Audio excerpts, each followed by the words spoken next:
All right, and we're live. Hello, everyone.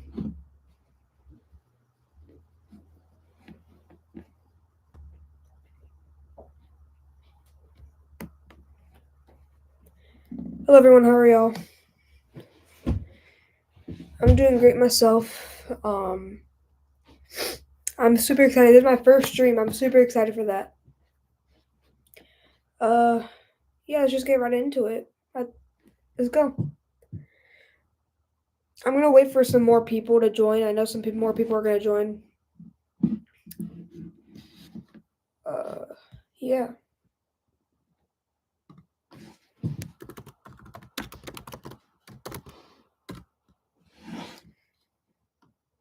All right, let's get right into it.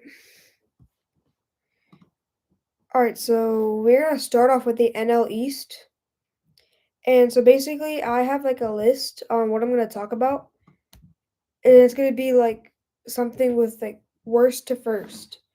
So like since I'm gonna be talking about the National League, I'm gonna talk about like the teams that I think are gonna do like the worst in that division, and then it's gonna lead up all the way to what teams are gonna do the best. For people who are joining, hello everyone. Hello. All right, let's go. So let's get right into the Marlins. There's not much to say about the Marlins, folks, because while other teams in their division and in the entire league get better, they did absolutely nothing to even try and compete.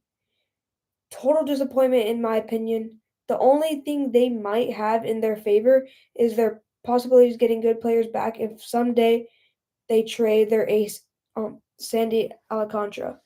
I don't think they're going to trade them anyway. But if they did, they would have a much better team once they trade him, so they can get really good player out of them. They can get some good top prospects because he's really good. Marlins will be competing for the worst record in the league. I predict them finishing dead last in their division with a record of 55 and 107. Yeah, that's good. That's a huge disappointment here in Florida, but hey, it's their decision. They didn't do much. That's what they chose to do. While other teams were doing big deals, they did absolutely nothing. All right, next we have the Nationals. The Nationals have a young team that has been rebuilding for the past few years, and it happens to be in the same division as the three current powerhouses in the Phillies, Braves, and Mets.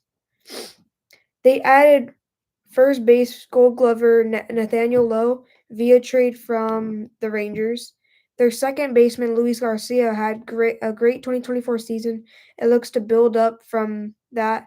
Their shortstop CJ Abrams, even though was sent to AAA at the end of 2024, he's expected to be starting in their roster for the 2025 season. Their future is bright in the outfield with James roster. Uh, with James in their roster this season, James Wood, Jake Young, and Dylan Cruz. With the Nationals, you could see at least a plan, a road to rebuild and compete. Unlike the Marlins, I predict them to be fourth place with a record of 75 and 87. I feel like in 2026, they're going to have a comeback season, but this year I still think they're going to be under what they have. They're going to be under wins than losses. They're going to have more losses than wins. But the Nationals are getting progressively better after each season, though. Hello, everyone who joined. Hello, everyone.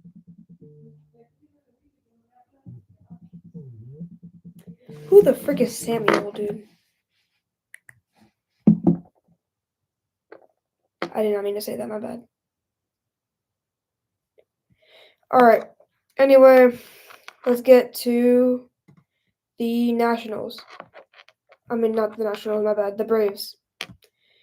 Now, the Braves is a tough one because they are a good team, but they have lost some key players, specifically Max Fried since he signed with the Yankees for 8 years and $218 million. The Braves started in the 2024 season with high hopes, rightfully so, but they got hit hard with one injury after another.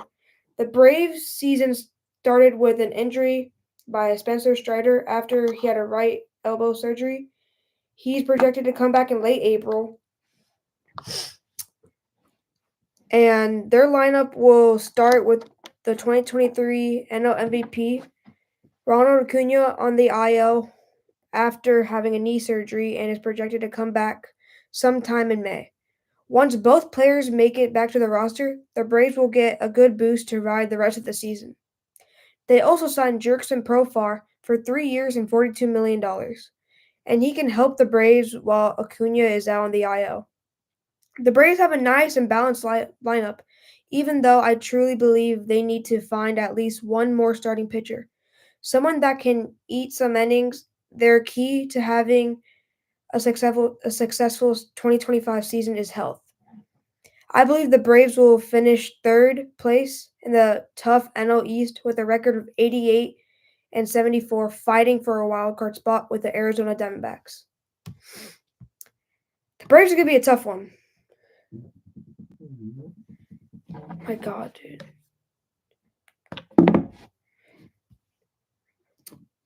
Edward not reading the chat? Yeah, I'm not reading the chat. I don't need to right now. There's not much. I don't even know who you are. So, anyway, let's get back to it. Now we can move on to the Mets.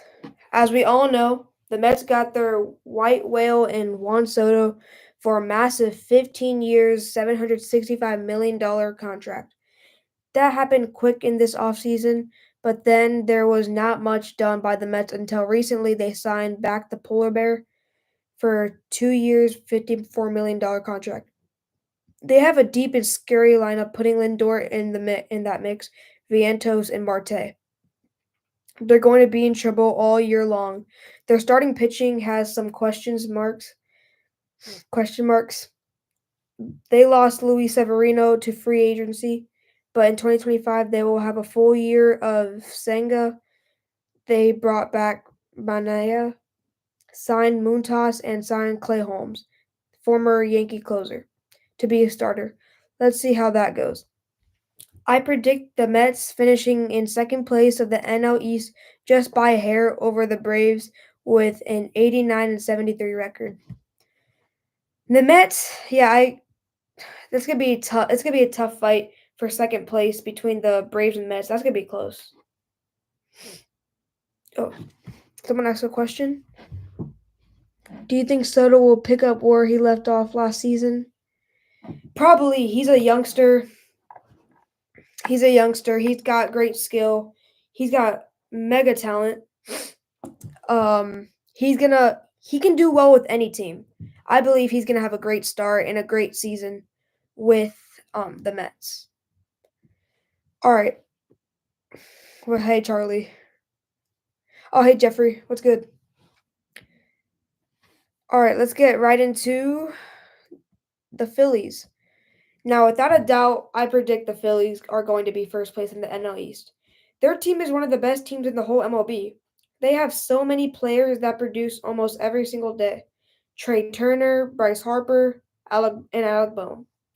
It also feels like every day they have an amazing starting pitcher on the mound like Ranger Suarez, Aaron Nola, and Zach Wheeler, throwing out an amazing catcher in Realmuto. And let's not forget about their lights out bullpen. If the Phillies team stays healthy all season long, they will definitely be one of the most dominant teams in all of baseball. I believe the Phillies will be first place in the NL East with a record of 94 and 68. The Phillies, wait, but doesn't he have the protection in the lineup without Judge? But he doesn't. I mean, that's true, but there's also other players to back him up. They have they now sign Bellinger and Paul Goldschmidt. So like he's gonna have some cushion behind him. So Judge will be fine, and the Yankees lineup will be fine. It's better. It will be better off without Soto because his contract was way too expensive, and he did like the Yankees offered him too much money. If he accepted that, then we. Do you think the Yankees will do good this season? Absolutely. Hey, I'm a Yankee fan. I'm not glazing them. But they have one of the best teams in the MLB. Judge will be fine. Soto, not so sure. Soto has great players in his lineup right now. He's gonna. It's gonna be like a. It's probably gonna be the duo of Soto and Pete Alonso, or Soto Lindor, Hispanic power. So it's gonna be like a Judge Soto duo, but it's gonna be Soto and Lindor Soto. Uh, what do you not know? Wait, Sam. Oh, Samuel. Oh, you're Ryan's friend. Oh yeah, forgot about that. Oh my bad. So yeah, Judge will be fine. No, all right, whatever. All right, let's get straight into the NL West. All right, in last place, I think the Rockies will be last in the NL West. Other than their top prospect, the right-handed pitcher Chase Dollander, what else is exciting for the 2025 season? What's their identity? Who's their leader? Other than having a good manager, Bud Black, what are the Rockies bringing into the 2025 season? It's not hard to predict them being dead last in the NL West with a record of 60 and 102. The Rockies do absolutely nothing in all of the offseason. So I obviously think they're going to be dead last in the NL West. They're never talked about too. They are never talked about. So yeah, they're going to definitely be dead last. Does anyone have any questions before I move on? I can wait a good couple seconds before I read the next article. I don't want to make this stream too short.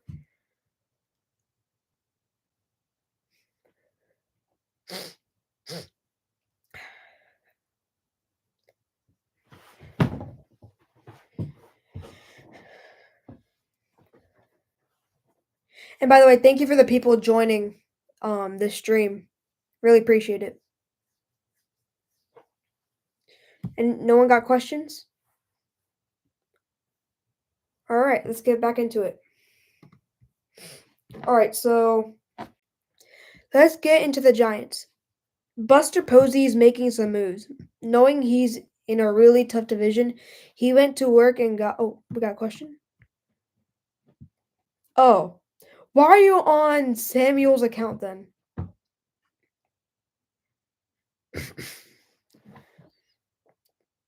Oh, no wonder you said El Bozo. You always call me that. All right, let me just get back into it.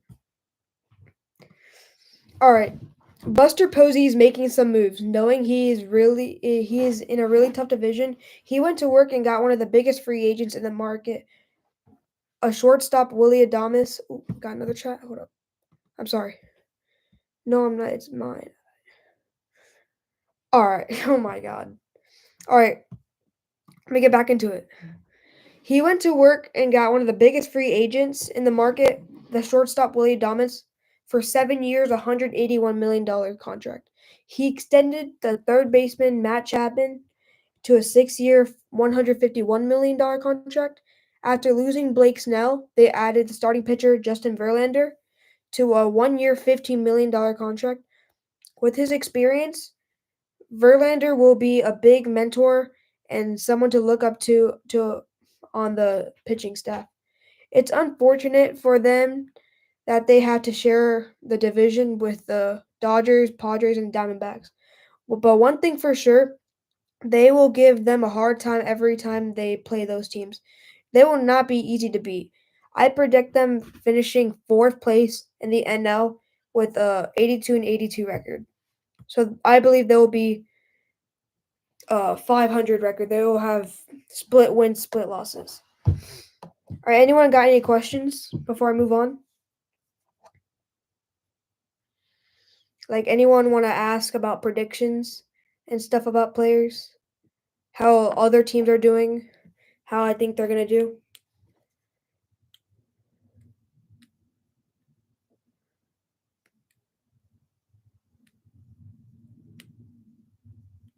No. All right. We're not gonna be talking about. We're gonna make another part, maybe like another day. Wait, you have the Giants last in the West? No, Rockies. I already talked about the Rockies. I have the Giants in fourth, like close to a little bit close to the Diamondbacks. I have the Giants tied, like not tied, but with the 82 and 82 record, and I have the D-backs with the 88 and 74 record. Yeah. Now, the Giants are gonna be a tough threat to the whole NL West because their team is really good, but I just don't think they're gonna get past the Diamondbacks. I'm not the Giant. The Giants will not get past the Diamondbacks, Dodgers, or Padres. All right. So now we have the Diamondbacks. And here we are with the Diamondbacks, though.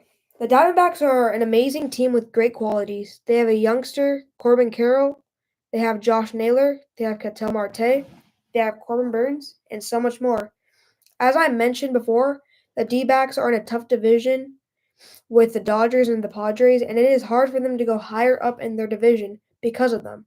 But I believe they can still do really good in the regular season, and I believe they will be 88 and 74, fighting for a wild card spot with the Braves.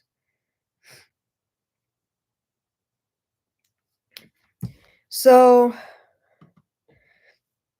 yeah. The Diamondbacks, yeah, they have a better team. The Braves didn't make much moves other than their main move, signing Jerks and Profar. So that's just my prediction. I believe that it's gonna be a tough fight for them. But so yeah. Anyways, anyone got any questions about the Braves and the Diamondbacks fighting for a wild card spot?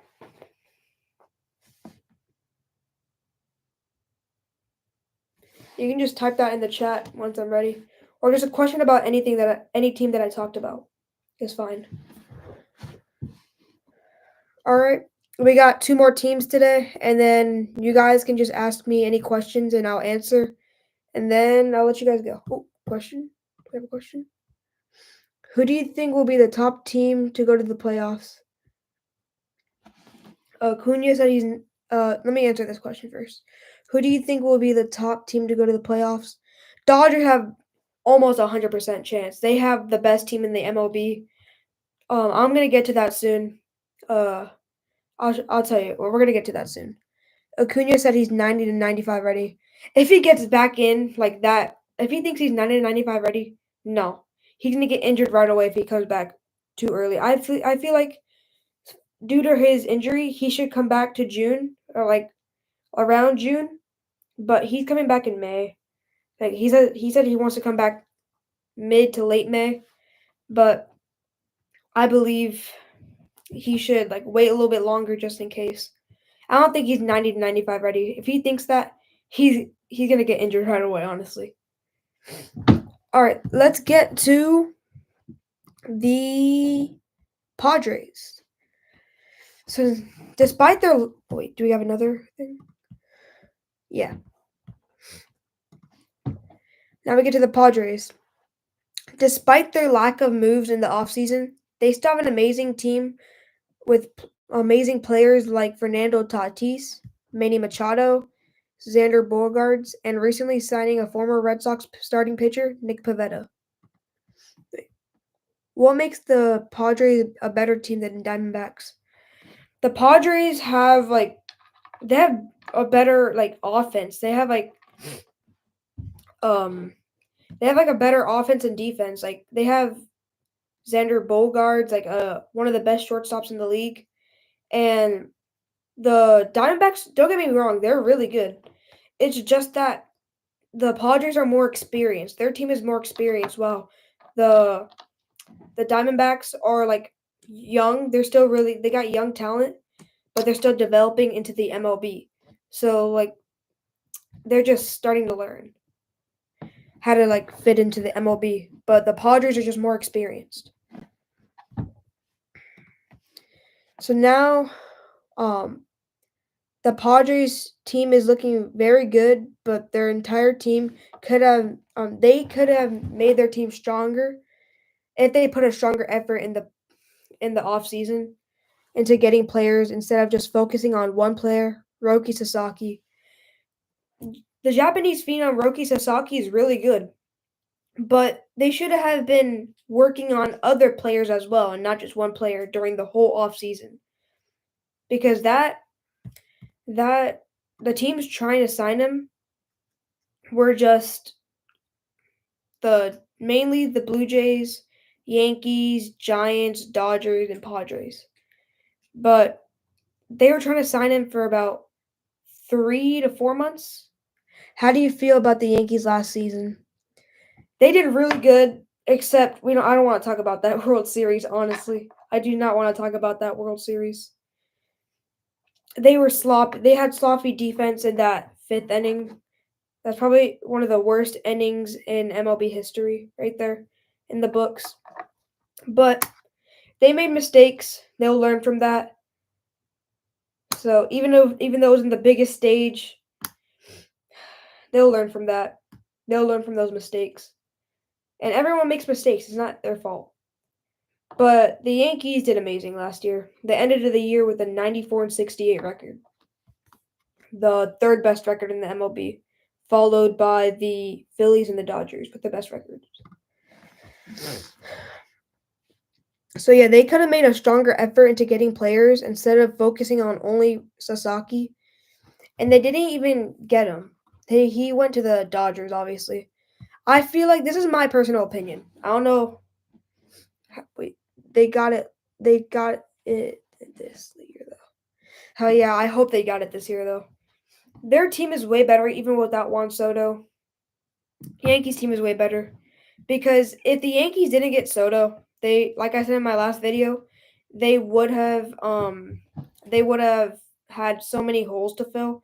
They would have specifically in the defense because they weren't going to be able to get Paul Goldschmidt, Cody Bellinger. They wouldn't have been able to sign Devin Williams, Max Fried, all those great players that the Yankees acquired. Anyway, let's get back into the Padres. But even with their little effort, I believe they can still make it to the playoffs and end their 2025 season with a record of 91-71. All right, last but not least, we got the Dodgers. Before I get to it, anyone got any questions that I will try to answer? I'll try my best. If it's something I know, Padres are considered trading Dylan Cease as a rental. What do you think? Worth it? That depends. Depends on who they get from that. I gotta see what they'll get out of that trade and to see if it's worth it or not. But yeah, if they do trade Dylan Cease, they'll definitely get a good package out of that. And they'll get some prospects or some good players. All right, last but not least,